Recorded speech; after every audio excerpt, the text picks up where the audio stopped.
You're listening to the Options Insider Radio Network, the home of the Options Podcast. For more quality options programs, visit theoptionsinsider.com or search for Options Insider Radio Network in your podcast provider of choice. Listeners can also access all of our programming through our mobile app available in the iTunes and Google Play stores. Select programs are also available via live stream at mixlr.com/options-insider. That's mixlr.com/options-insider. Don't forget to follow along with your favorite programs and submit your own questions for the hosts at twitter.com/options, stocktwits.com/options, facebook.com/theoptionsinsider, or via questions at theoptionsinsider.com.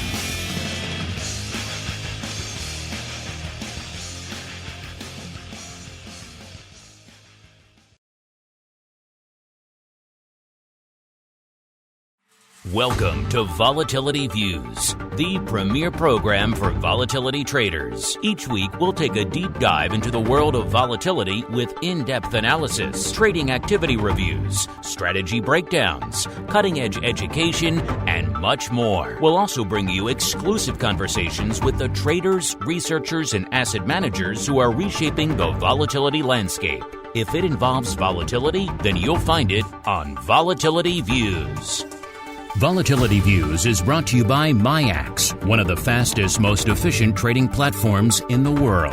MIAX is proud to bring you Spikes Volatility products. Spikes options and futures are traded on the Spikes Volatility Index, SPIKE, offering pinpoint accuracy, radically faster dissemination, and a highly transparent settlement auction, all for ultra-low exchange fees. It's volatility reimagined. Learn more about Spikes at miaxoptions.com/spikes. Options and futures involve risk and are not suitable for all investors. The statements made are provided for informational purposes only and should not be relied on for financial or legal advice. Volatility Views is also brought to you by Matrix Executions, LLC, an agency broker-dealer focused on best execution and trading workflow automation. A technology-driven firm, Matrix is led by trading pioneers with decades of experience designing and building best-in-class solutions for options markets. Matrix connects to all domestic exchange venues and multiple international exchanges and serves both institutional and individual clients. For more information on Matrix Executions, LLC, please visit matrixexecutions.com. And now, it's time to take a deep dive into the world of volatility. It's time for Volatility Views.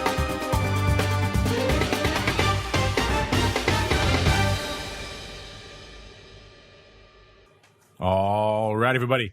That music means it is noon Central, 1 p.m. Eastern. It is time once again to view some volatility. Yes, it is time for Volatility Views, the premier program for volatility traders. My name is Mark Longo from theoptionsinsider.com, as well as, of course, from the network upon which so many of you have been binging throughout the week, this week and every week. Usually a couple of shows hitting you a day here on the network. So if you like what you hear, Vol Views, anything else we do here for you on the network, keep rating and reviewing. It really does help this legion of new people who are discovering the markets day in, day out, discover our content and have a safe place to turn in these troubled times. Go keep those questions coming too. We do love to hear from you folks. So go figure, you probably got a lot of questions about volatility right now. Well, we're here to help you out. Let's see who else we're hearing from on the old program today. First, let's go back out to the MIAX hot seat, where I am joined once again by Mr. Tom JARCK, the volatility product specialist over there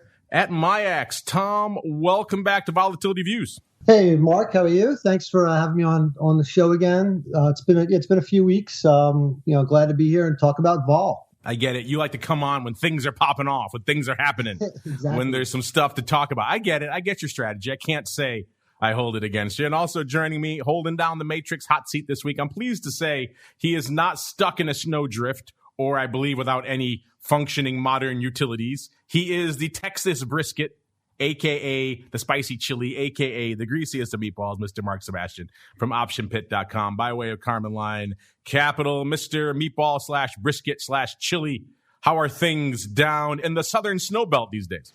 Hey, no beans in my chili anymore. Never again now that I'm in Texas. Though things are good. We've got hot water again, and everyone seems to have power. So things are back to normal deep in the heart of Texas. Things are looking up. When you lose basic amenities of life, it becomes surprising how your priorities shift and what things become important to you that maybe weren't a few days ago. So interesting stuff abounds. You know what else is interesting? It's these crazy volatility markets.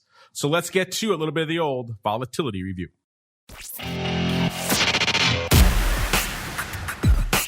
It's time to break down the latest developments in the volatility trading world. It's time for the Volatility Review.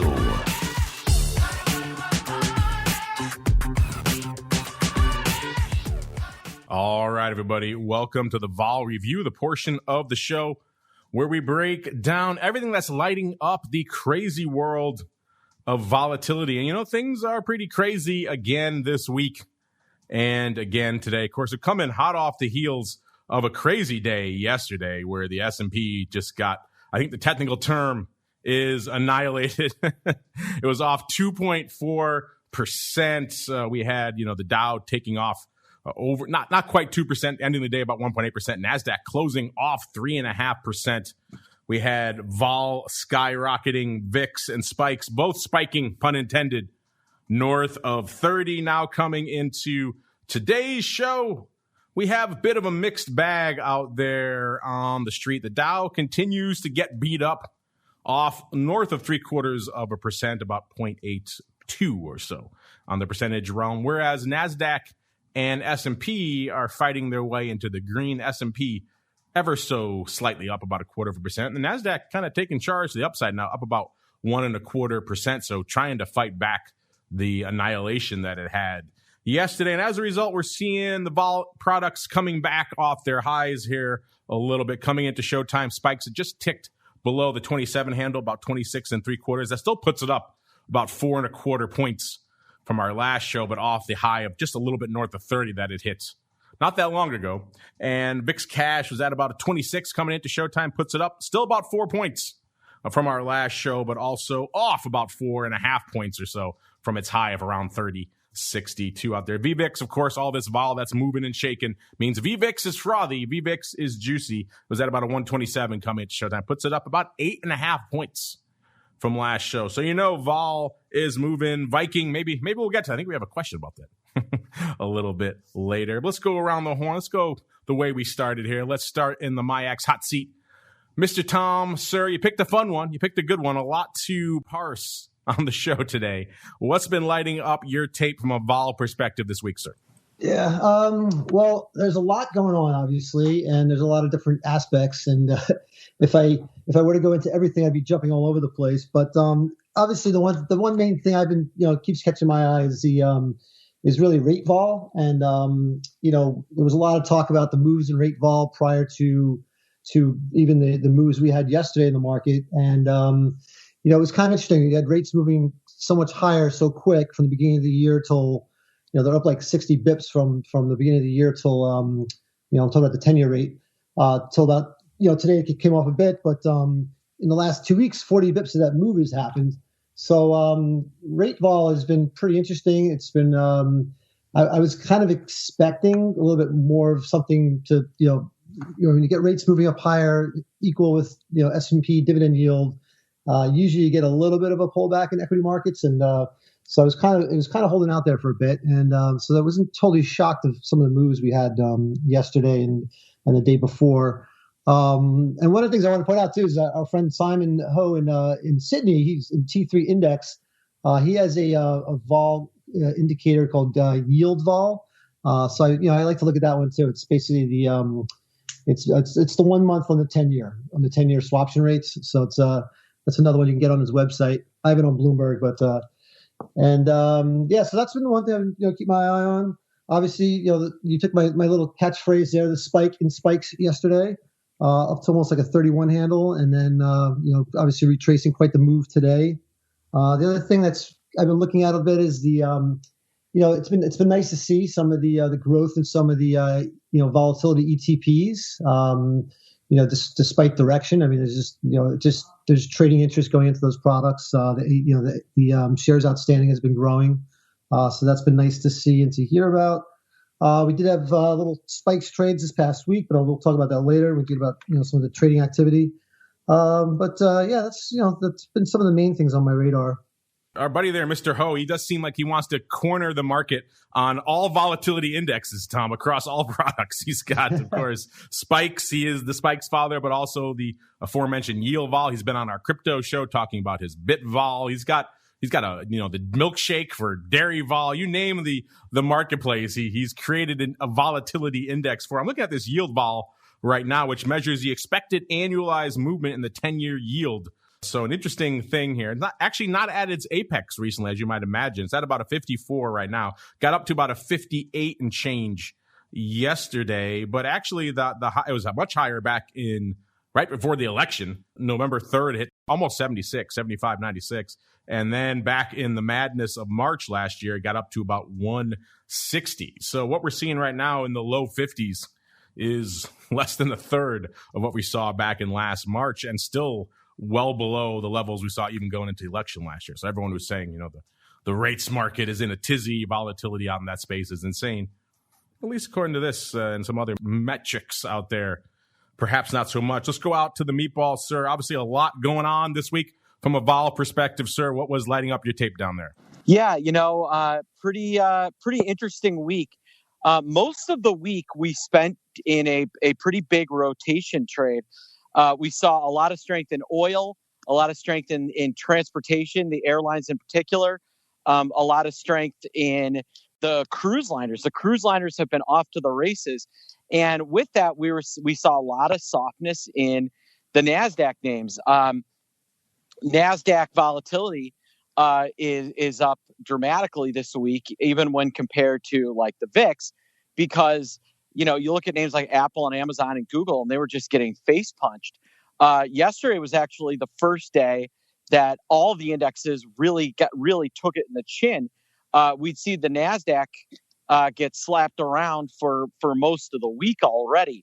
And so I'm looking at volatility in VIX, and I'm asking myself, as our friends at Thomas would say, is this a spike or a swell? And I'm up in the air. It feels a little spiky, pun intended. I think that we're required to say pun intended after we say spike every time going forward. Yes, you are legally obligated. It is in the contract for the show. So, and the shock and the spikes, that spike, I'm just debating whether it was a swell or not, and whether there's some legs to this. The Merrill Move Index got to 73 yesterday. That's a pretty nice move for bonds. And the one thing that I think is really fascinating, and I, Mark, I called you out on Twitter on this one, is we've got a down 90-day. We've got the spikes in the VIX both over 30, and there were more VIX put contracts traded on Thursday than there were calls. Today, we continue to see that trend. Huge volume in the downside puts in VIX and spikes. The 23s, the 22s, the 21s are all being bought. There was a large call spread that went up. The two strikes that have a lot of open interest in VIX are the 30s and the 40s. And we did see a 30-40 trade go up, but they were both on the bid. So I'm trying to figure out whether that was a call stupid or just a interesting way of putting up a call spread, but just not a lot of upside appetite for volatility, which is really weird. They'll buy the 80s and the 110s. Nobody seems to want to own the 30s right now, which is a little strange. You would have thought they would have been going after that. And so I continue to be kind of confused by the order flow in options. It continues to be bearish and more bearish on these up days, which is not what you normally expect to see. I would expect to see call buying in spikes, call buying in VIX. Instead, puts trading. Everyone seems to be playing the spikes. The spike in spikes was a spike, and not a swell, which leads us to a 70 VIX and a 70 spikes. But time will tell. The bonds are a huge market, and if they start really moving, if we see that bond vol start to get a lot higher, VIX and spikes are going with it. So be prepared. Yeah, interesting stuff afoot. You're right about the options trades. Speaking of outlandish strikes, there's some interesting strikes going up even today. We'll get to all that in a little bit. Did you want some, let's say, VIX north of 100 listeners out there? Well, we got some in store for you in a little bit. But first, let's get to the futures realm coming into the start of the show. Obviously, that cash is whipping around all over the place. Not quite a premium to that front month future anymore. It has given up some of that juice. Coming into showtime, the March future had about 1/3 of a point over the cash, which brings that spread in quite a bit. Obviously, about 3 1/3 points as that cash whips around. It's going to really tighten up that spread, obviously. Going out to April, we had almost 2 points premium over the cash, about 1.9 points. That brings it in almost 5 points, 4.8 points from last week. So that cash is just whipping around and throwing everything into a weird flummox. Of course, once you get out past May again, it's the same setup out there in the futures, which is kind of glued a little bit north of that 29 level or a little bit south of it, but right around that 29 level all the way out. You get to November, you dropped all the way to 28.5. That's about it. So it does still have this plateau shape through May and beyond, all the way out to pretty much the end of the year. The market's saying, you don't know what the hell's going to happen, but something is going to happen.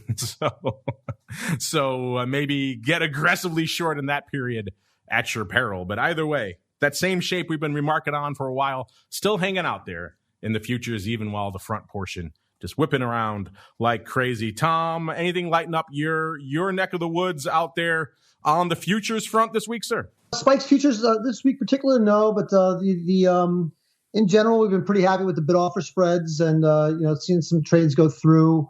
Obviously, we want to see more, but so everything's been going pretty good there. We've had a lot of calls with a lot of folks out there in the market participants, and it's all been very, very positive. These things just take a little time, and it's the old catchphrase, flow begets flow. So it's still, we're still in the works, and it's been going pretty smooth overall. And Mr. Meatball, like I mentioned, we're still hanging out in that kind of weird plateau shape out there in the VIX futures. Anything lighten up your tape this week from a VIX futures term structure perspective, sir? Yeah, it went from a pretty nice contango to a real flat term structure real fast.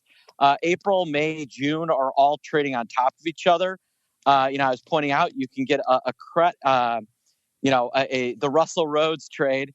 The May-June 35 put spread, you can sell for a nice credit, gets you short the May future below 35 and long the June future against it. So that spread, that whole month 2, month 3, month 4 is really the area where I'm waiting for it to collapse at some point. It has been amazingly durable and resilient. All of the decay, all of the crushing of these futures that traders rely on seems to only happen in the final 30 days. Nobody is really willing to short those back month futures, which is interesting because when I'm looking at my sheets, when I'm looking at my vols, when I'm looking at all my theos, that's the area that I most want to be short.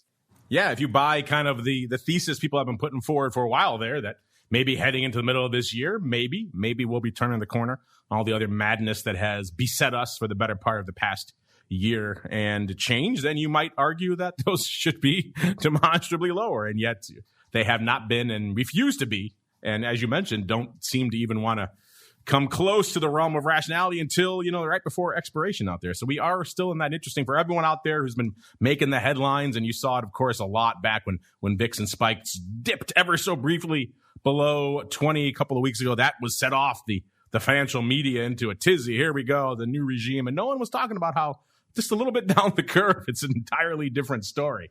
So I got tuned into Vol Views, listeners. We're kind of the only ones out there talking about this stuff. All right, let's go on out to the land of spikes options. Remember, listeners, we were talking not too long ago about the size position out there in spikes land was a vertical with some puts. There was the Feb 32.5 40 vertical versus the 29 puts. That was pretty much the big position that was done about 1,000 times, so 3,000 contracts total. That expired, obviously, in February. Well, it sounds like that guy, he didn't get enough. He's back for more. He came in for pretty much a very similar trade this week. Tom, why don't you break it down for our listeners, sir? What was lighting up spikes this week? Yeah, so it looked like, like you said, because of the size and similar strategy, I would assume it's probably the same player. But it looks like somebody, I'm going to assume, sold the 28 put in March and bought the 32.5 40 call spread. I think the net price was somewhere around 4 and change, 460 or 450. It's just, another way to play, just, to play a bullish move.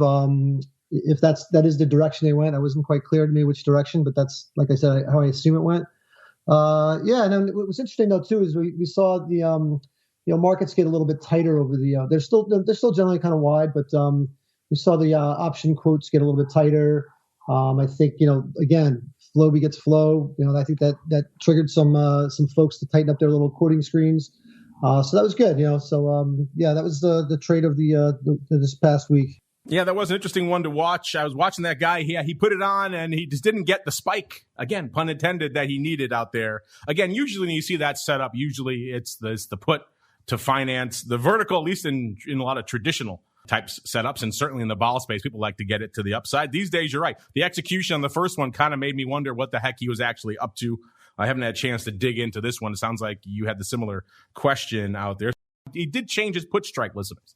He's going for the 28 put instead of the 29 put. But everything else is pretty much the same. It was 1,000 of the March 28 puts versus 1,000 of the March 32.5 40 vertical out there. So the call strikes are still the same. Obviously, if he is indeed selling that put, it's a pretty meaty option to have in that back. So obviously, he could have it the other way. He could be gobbling up that put and then selling the vertical to help finance it a little bit, and obviously putting up the 40 kicker in case the worst comes to pass. There are a lot of ways you could interpret. How would you like to have that iron out? Given the preponderance of puts out there, you might think maybe this guy is looking the other way. Maybe he wants a little bit of a dark side on his favor.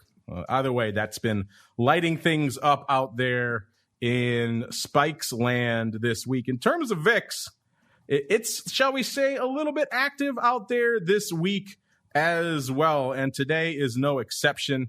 There were already, well before showtime, there were already 600,000 contracts on the tape in VIX land this week. So things were popping off very early in VIX. It seems like it's kind of settled down a little bit now. It's only 723. I said that only half jokingly, 723, but they only put on about 100,000 or so contracts in the last couple of hours. So they've really just lit it up out of the gate today. That's actually already north of the ADV, which is already an impressive 718,000. That's ticked up another 12,000 from last week. So VIX has been putting up some numbers of late. We'll get to today's and this week's action in a second. But first, let's break down the size positions out there. Getting to Mark's point earlier, he tweeted out an interesting graph, an interesting table of the top, I believe it was 15 options that traded yesterday in VIX land. And I think only, 3 of them were puts, Mark? And then coming into today, looking at the top overall size open positions in VIX options land, it's a very similar story. If you're looking for calls, there are not many to be found. There's only one call in the top 10 out there, and it's an interesting strike. Now let's get to the top 10. Number 10 cost you 146,000 contracts to break into the top 10 in the VIX options landscape today. I get you to the April. Feb's off the board. I got Feb on the brain today. April 18 puts. Number 9, 147 of the April 22 puts. Number 8, get ready for some puts, listeners. 151,000 of the March 23 puts. Number 7, $1.53 of the March 18 puts. Number 6, 165,000 of the March 22 puts. Number 5, $1.72 of the March 20 puts. Number 4, all the way up to 4 before we break 200,000. That's 202,000 of the March 17 puts. Number 3, our first and only call in the top 10 of VIX land. Say that out loud. That's something a few years ago I would almost think, I wouldn't say it was impossible, but extremely unlikely in a product that was usually 90% calls. Yet that's where we find ourselves again. 208,000 of the March 60 calls. Number 2, 213,000 of the March 21 puts. And number 1 with them, shall we say, a 22 caliber bullet out there this week. Not that big. 214,000 of the April 20 puts. Total of about 8.3 million contracts outstanding, about 4 million on the calls and about 4.3 million on the puts. There you go. That tells it all right there. Puts outnumbering calls now in the entire open interest. I mentioned the action that was going on out there from a VIX options perspective today. Total of 723,000 contracts on the tape. But some of the interesting stuff, Mark, I was looking at these before the show. The top 5 trades today, 4 of them are 50,000 lots. And it seems to be some funky, shall we say, upside afoot out there in VIX land. The number 1 most active contract today are the March pars, 100 strike calls, 50,070 of those traded. And that was well before showtime, like an hour before showtime, followed by the June. The pars aren't rich enough, aren't optimistic enough for you. We got a better strike for you. Followed by 50,030 of the June 150s, 150. Then we go back to 50,013 for number 3 of the March 150s. And that's not enough for you. We also have 50,009 for number 4 of the June 110 calls. And rounding out the top 5, we got the comparatively sane and normal March 30s going up 41,000 times.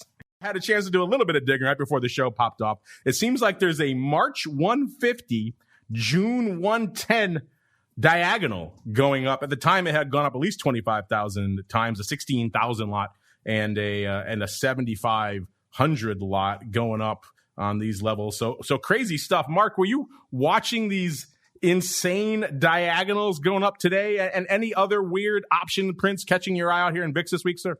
Yeah, so is that ended up being a 4-way, right? The 100, 150 call spread versus the 110. It looks like it, yeah. Call spread. So I'm wondering whether they're, let me look at the open interest there. I'm wondering whether they were closing out of the March and rolling into the June, or if that was just straight up, hey, let's see what we got here. The open interest on the March pars is 71,000. So I'm thinking, and the open interest on the 150s is 79,000. So I'm thinking this was a close of the March and a roll into June, where they're now long the June 110, 150 versus, instead of the March 110, 100, 150. And my guess is this is some sort of crash hedge against a portfolio involving, this has to be some sort of portfolio related to a structured product or a bond portfolio, because that's the only type of person that would need that type of hedging, or some sort of crazy variance trade. I don't know. But my guess is that this is related to some kind of giant over-the-counter trade that's afoot somewhere floating in the nether that the three of us, well, maybe Tom, but the two of us don't get to see because we're not on that we don't get those looks like we should.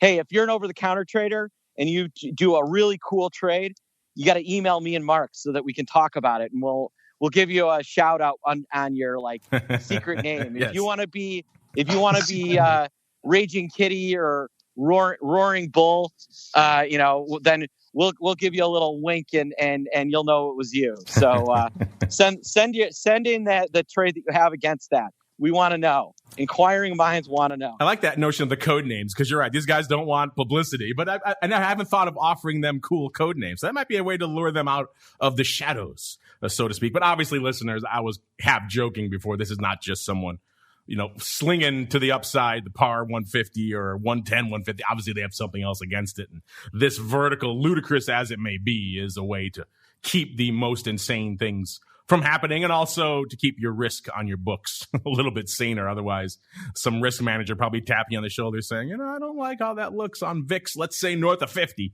What are you going to do about that?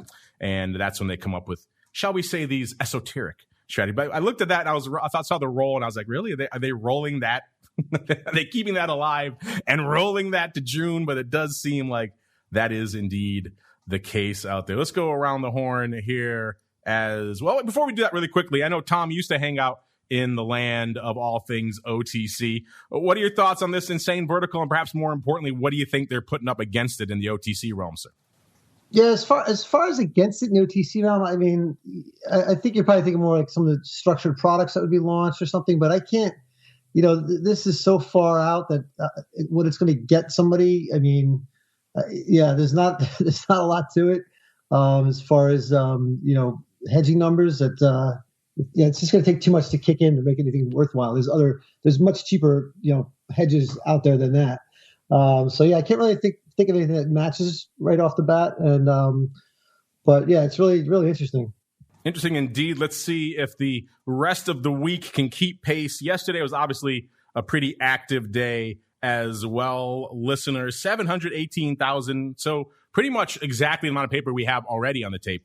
That was yesterday's total. And yesterday was obviously a big day. We saw crazy kind of intraday swings and the market was selling off. And then seemed like it was maybe going to start rallying again. And then you just kind of got legs cut off from under it again. So one of those kind of days. And yet you say only, but only 718,000. I think a day like that back, let's say a year ago before all this would have certainly merited well north of 1 million contracts, perhaps a lot more than that. But we have seen one or two of those days since last March and certainly since it all kicked off last February. Yesterday, 718,000 contracts on the tape, the most active contract, the March 45s.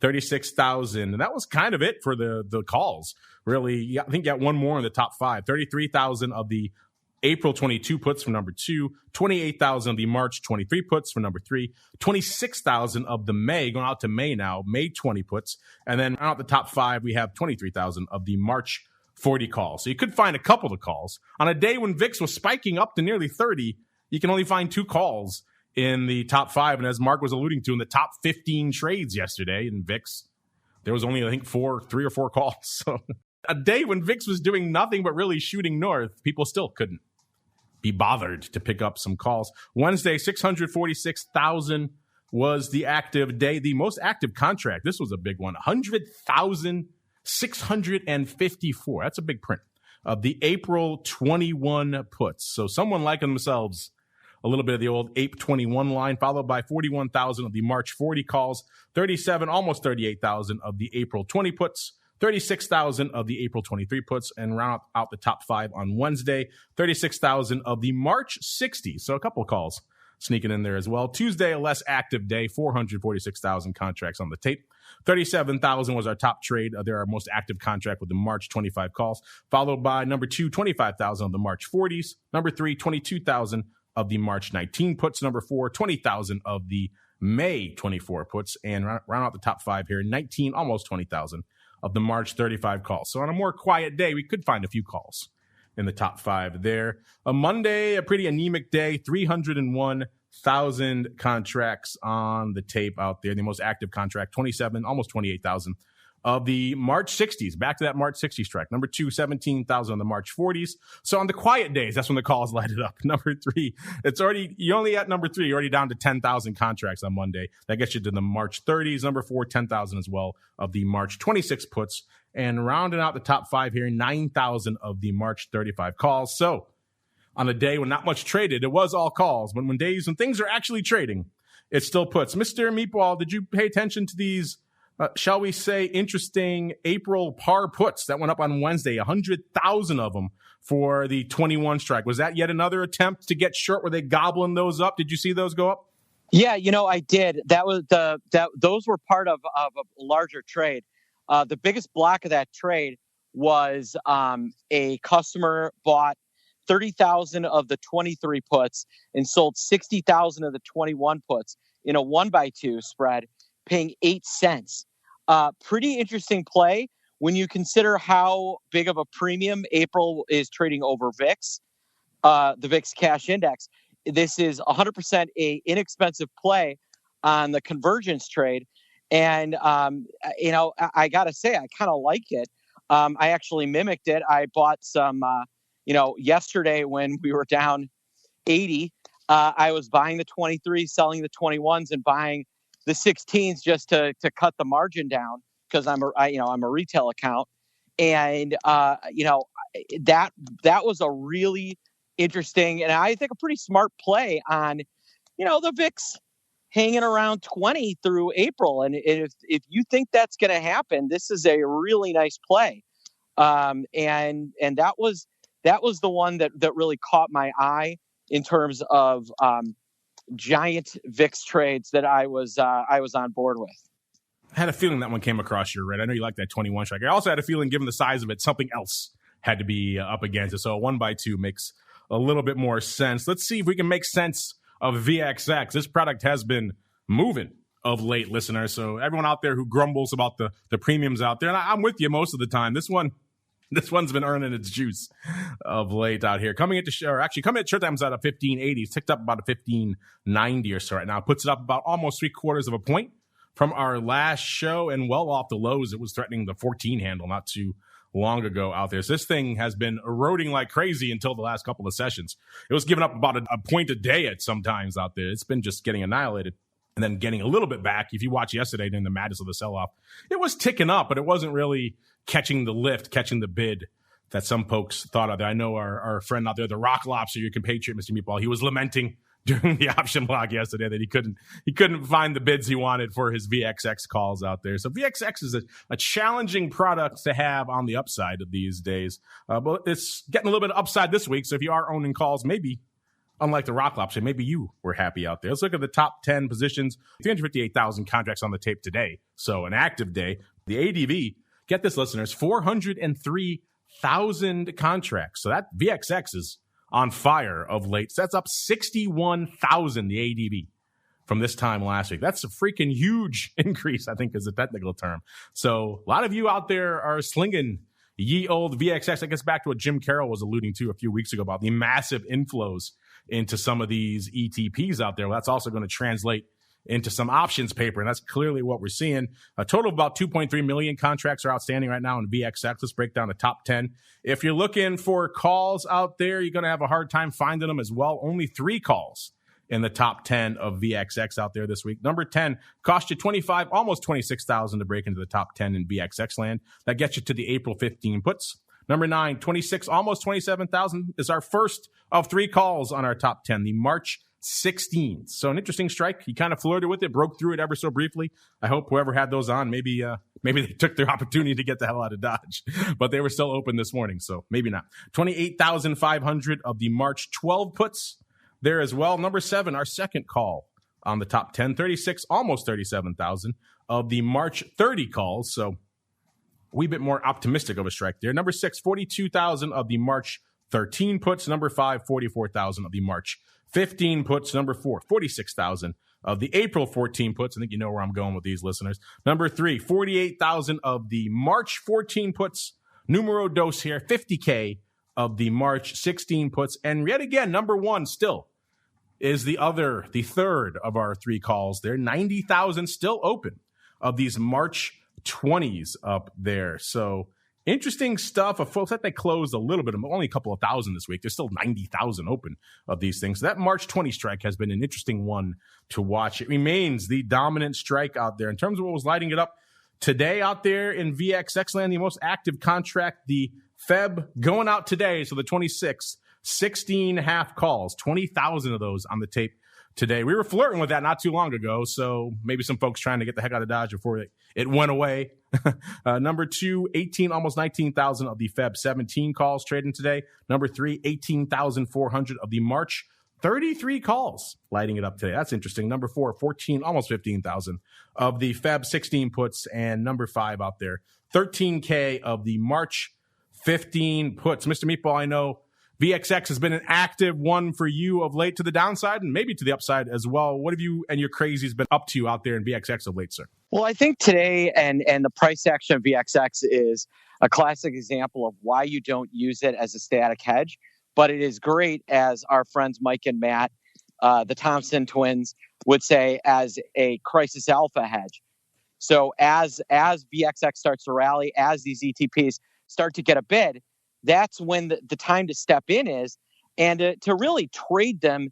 Don't own them, and because frankly, if you look, we are significantly higher on the in VIX from where we were on Friday, and I think VXX is down, if I'm not mistaken, from last Friday's close. Maybe it's flat, but the high yesterday and today, I want to say, was like less than 17.5.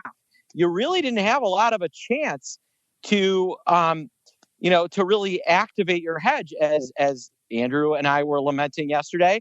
I love these products. I truly do, but I love them when they're starting to rally and following through. We never actually saw the March contract break over April. And frankly, if you're going to hold VXX for more than a day or two, that front month contract needs to be trading at a premium to the second month, or you're going to just, spin your wheels. One thing I would point out today in terms of the price action is, we got some decent activity in February, but they're starting to take down implied volatility, these options. So if your plan is, hey, I'm going to short VXX by buying some out of the money puts, we could be down $1 this time next Friday, and you could be flat on your puts because the vol is really high in VXX, UVXY, and VIX. For static hedges, I much prefer using VIX or spikes as opposed to these ETPs. They don't do what you want if your goal is to own for for weeks the VXX. It will, you'll have these little battles you win, but the war, you will lose the war. You get much better performance owning the spikes 30 calls than you'll ever get owning the March 20 calls in VXX. It's that simple. You'll need, in order for the 20s to get in play at this point, what would we need to happen between now and March? I think we need the VIX to get to at least touch 40, stay in backwardation, and consistently, stay above 30 between now and March for those 20s to really pay off. They're kind of a lost cause, and unless we're at the front end, unless this is a swell and we're at the front end of a major vol event, which, if you look, we have a major vol event once every 2 to 3 years. We had a major vol event 1 year ago, almost to the day today. And prior to that, the previous one was 2 years prior. So, I don't know if we've got one coming, but it certainly doesn't feel like that's the case. So, I think those March 20s that we talked about are a really good example, a really good case study on why you use the index products and not the ETPs. Well said, sir. Hopefully, if you listen to the show for a while, listeners, you know that you don't want to buy and hold these things for too long. These are trading vehicles at the end of the day. But I know we have a lot of newcomers in here, so it's always good to refresh folks on that. Speaking of refresh, I'll do a quick refresher on UVXY. We got a lot of questions coming in. We want to get to those as well. UVXY was at about 9.5 as of a few minutes ago, up about 0.75 of a point from last show. ADV up firmly as well. 413,000 is the ADV now in UVXY as well. That's up 52,000 from last week. So again, correlating with those inflows to the underlying, we're seeing the options lighting it up. And today, 453,000 contracts on the tape as of a few minutes ago. So UVXY has gone from this kind of sleepy, forgotten stepchild to, again, most of the other products have fallen by the wayside in this space. So almost by virtue of default, it's kind of one of the last standing. So people are piling into it along with VXX. And so it's getting some flows. The most active contract out there today, 32,000 of the Feb 10 calls going out today. So those seem a little bit distant, but hey, we got a little time. You never know what's going to happen, followed by the Feb 10 puts also going out today, 27,000 of those. Those are the most active contracts today. We'll do a quick top 5 in UVXY. Number 5, 23,000 of the March 12 calls. Number 4, 23,000 as well of the Feb going out today, 8.5 puts. Number 3, 25, almost 26,000 of the March 9 puts. Number 2, 34,000 of the March 10 calls. And the number 1 open position out there in UVXY right now, the June 5s, 37,000 of those bad boys open out there. If you're wondering, in the top 10, it's 70-30 calls versus puts. Only 3 puts to be found in the top 10 out there in UVXY land as well. We had a bunch of earnings popping off there as well. If you want more earnings, Vol, stay tuned. In about 45 minutes, I'll be back live with the Advisors Option Special, 100th episode spectacular. We got a ton of special guests, and I got my good buddy, Mr. Matt, the keeper of all this earnings vol data here. We're going to do a deep dive into all that fun stuff, how it's performing, what's going on from an earnings vol front. So stay tuned for that. And a little bit later, if you're listening to the podcast, of course, just hit next. It'll be there waiting for you after this one. But now let's get on into some of your questions. It is time for the Volatility voicemail. It's time to share your thoughts and opinions with your fellow volatility traders. It's time to check the Volatility voicemail. Make your voice heard by dialing 779-669-4VOL. Posting a comment on the optionsinsider.com, sending an email to questions@theoptionsinsider.com, or posting your questions to twitter.com/options or facebook.com/theoptionsinsider. All right, everybody, let's kick things off as you like to do these days. These are crazy troubled times for everyone.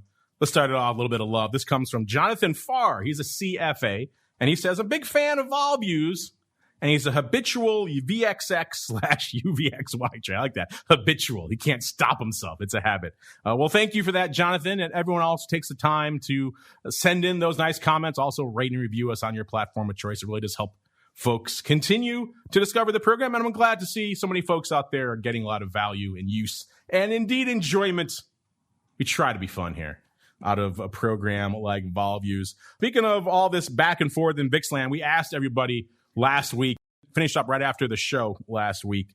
We said, hey, we just saw that dip below 20 not too long ago. Was this a sign of things to come, or is this merely the calm before the storm? Quite simply, a month from now. So we posted this on the 19th, so a week ago, obviously. And then, so obviously they were looking at a month from then, so 3 weeks from now.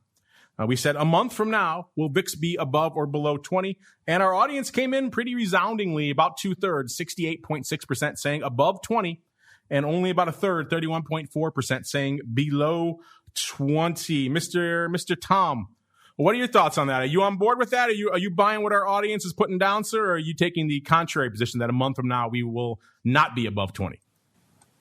Tough one. I think a month from now, I could see us coming back below 20 a bit, but I don't know. It's a reach.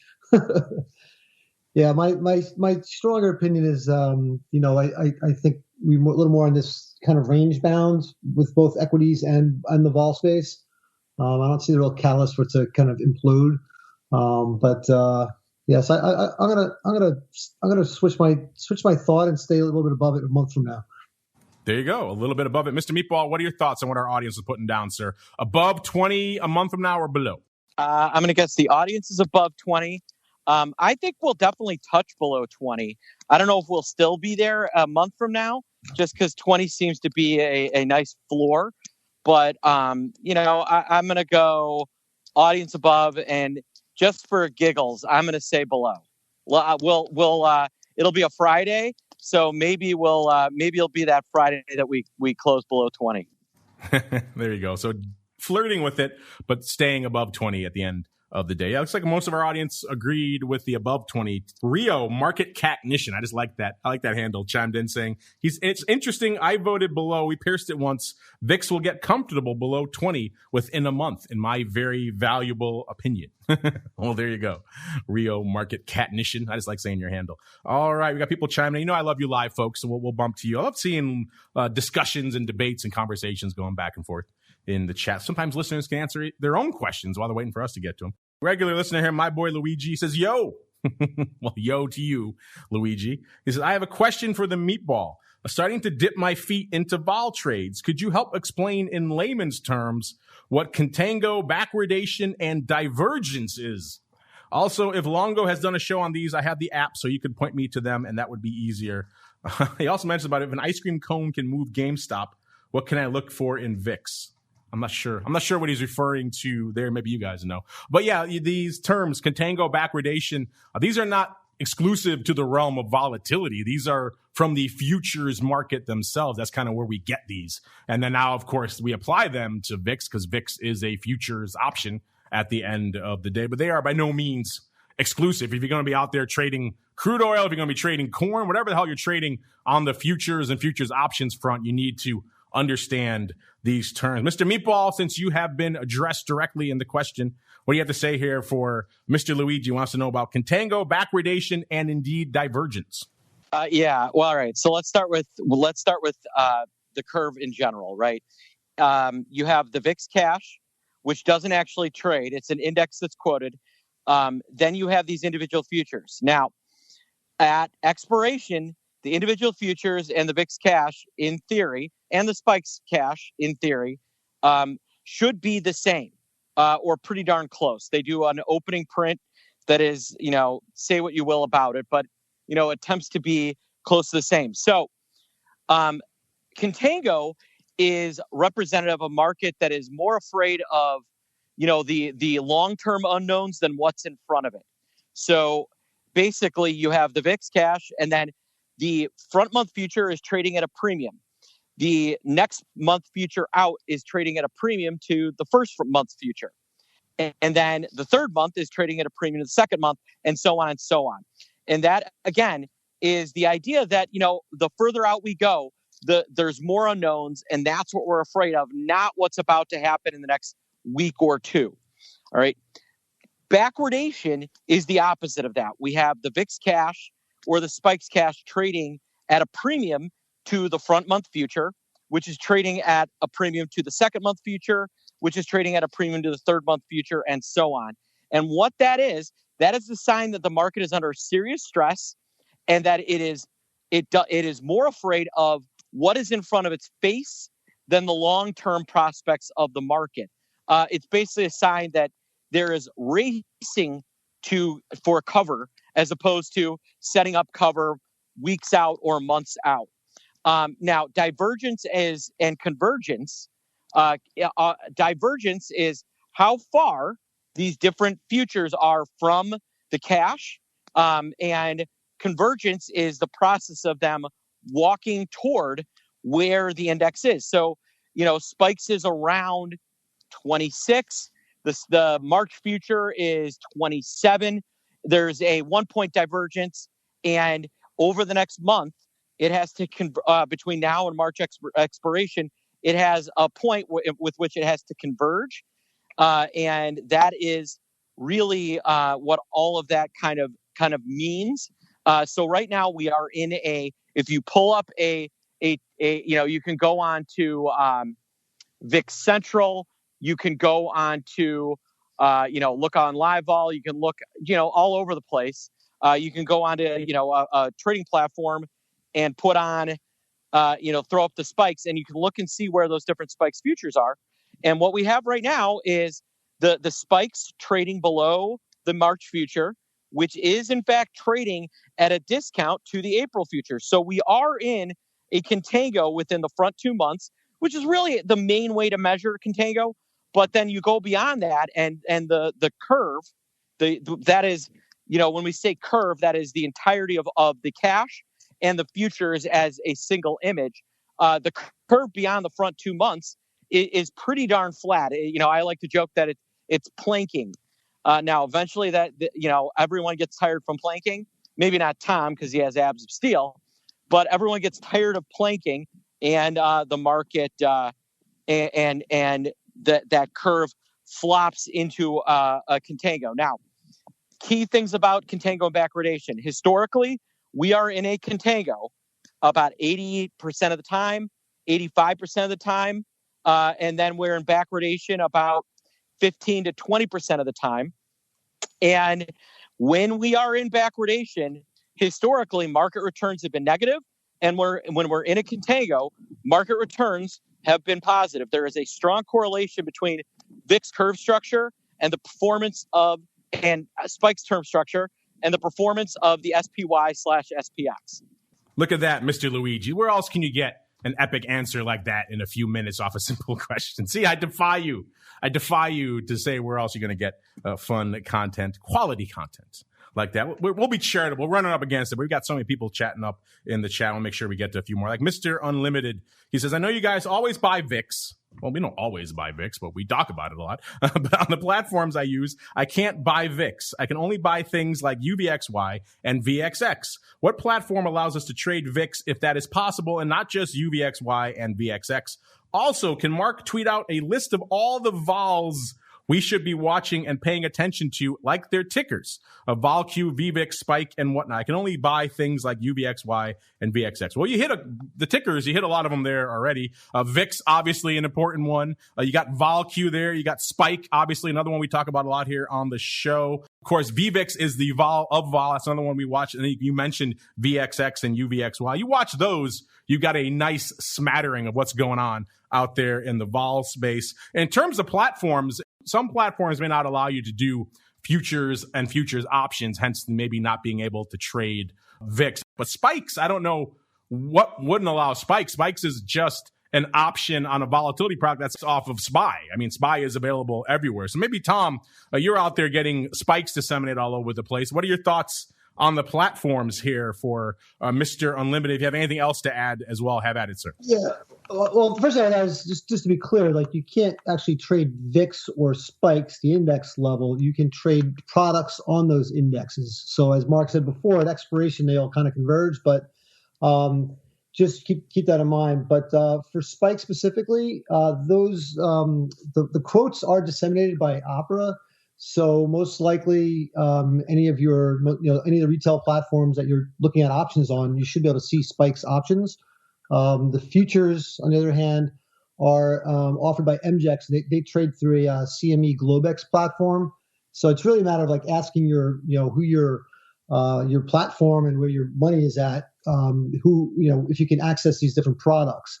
But just to be clear, there's no trading of the index levels. They're much more just an indicator, a level to watch.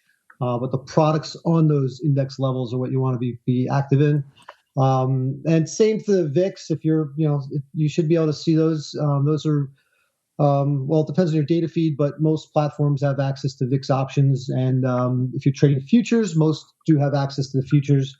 I would recommend before jumping into futures to check the margin requirements, because some of the smaller firms will charge a really high margin versus and depending on your trading status, if you're professional or retail. So that's something to just keep in mind as well. Yeah, that's a little strange. Interactive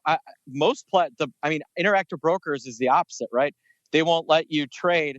There's a whole group of people in like IRAs and stuff like that aren't allowed to trade VXX and UVXY, but can trade VIX. My guess is you're on a platform that is free to trade. So the problem with VIX, and I don't know, and I think I don't know off the top of my head the fee structure for spikes. I know it's way better than VIX, but they don't want to pay the exchange to trade these products. What they want to do is sell your order flow to Citadel. And so what you may be in is one of those free trading platforms that doesn't want to give you the ability to trade a product that you have to pay to execute. And let me start by saying, there's no such thing as a free lunch. That was actually a trading floor. That was actually a trading firm on the floor back in the day, who interestingly blew up selling premium. But if you're getting free execution, the cost of that is they're not going to let you trade in things that are that they have to pay to execute. So that's going to wipe out SPX, OEX, XSP, VIX, maybe spikes, and that's not to your benefit. And there are some, and it may actually be costing you more than you realize, because there's some cool tax benefits with these different products and things like that. And frankly, you just heard me discussing how VIX is a better hedge and spikes are better hedges than trying to use VXX. And they've taken that away from you. So, my feeling is I always prefer to pay a commission, because then I know who this broker is working for. If you're getting it for free, you're the product, you're not the customer. Remember that.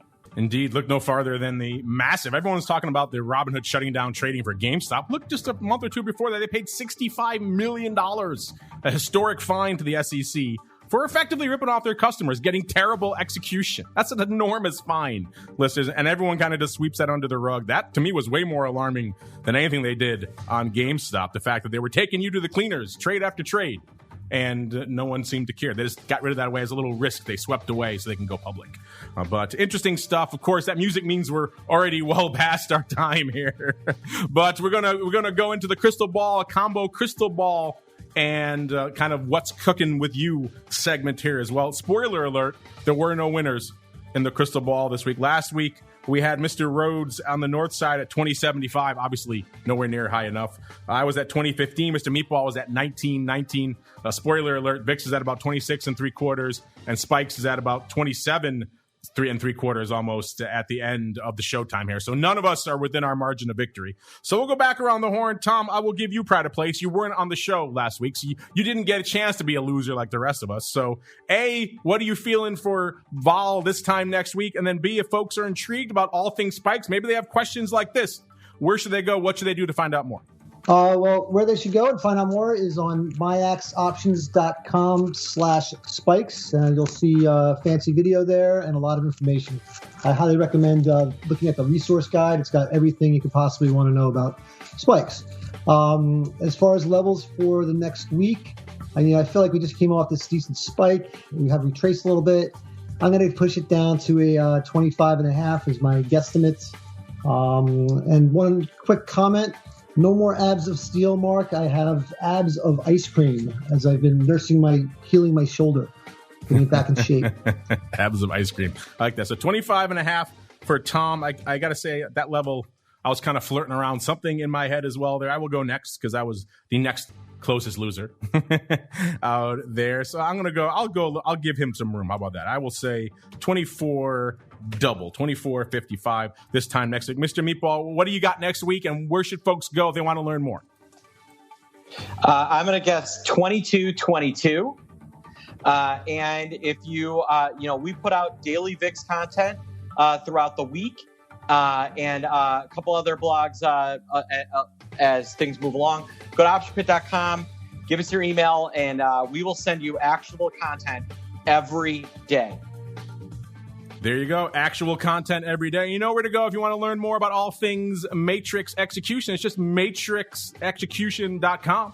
Check it out for yourselves over there and kick the tires and light the fires. Matrix Executions with an S.com. And on behalf of everybody over there in Matrix Land, and of course everybody in the Meatball and Option Pit Land, and Tom and everybody in Spikes Land, and indeed myself, I thank all of you out there for downloading, streaming, subscribing. If you're listening live, stay tuned. We'll be back in about 25 minutes. We have to retool some stuff here in the studio, but we'll be back pretty soon live with the advisor's option. So get a beverage, get a drink.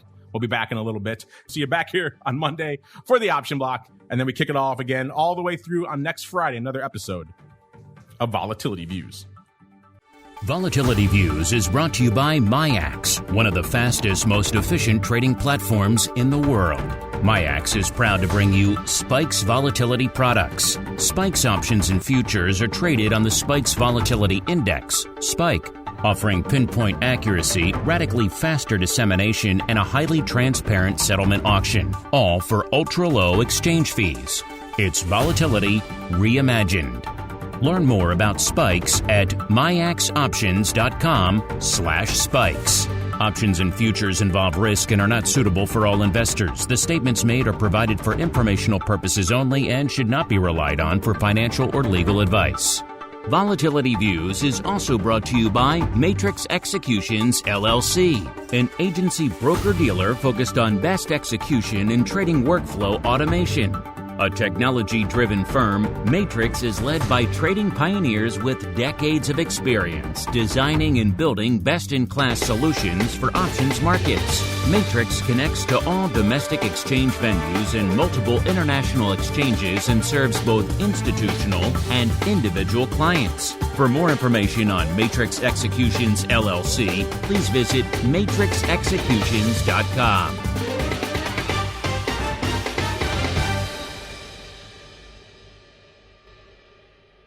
You're listening to the Options Insider Radio Network, the home of the Options Podcast. For more quality options programs, visit theoptionsinsider.com or search for Options Insider Radio Network in your podcast provider of choice. Listeners can also access all of our programming through our mobile app available in the iTunes and Google Play stores. Select programs are also available via live stream at mixlr.com/options-insider. That's mixlr.com/options-insider. Don't forget to follow along with your favorite programs and submit your own questions for the hosts at twitter.com/options, stocktwits.com/options, facebook.com/theoptionsinsider, or via questions at theoptionsinsider.com.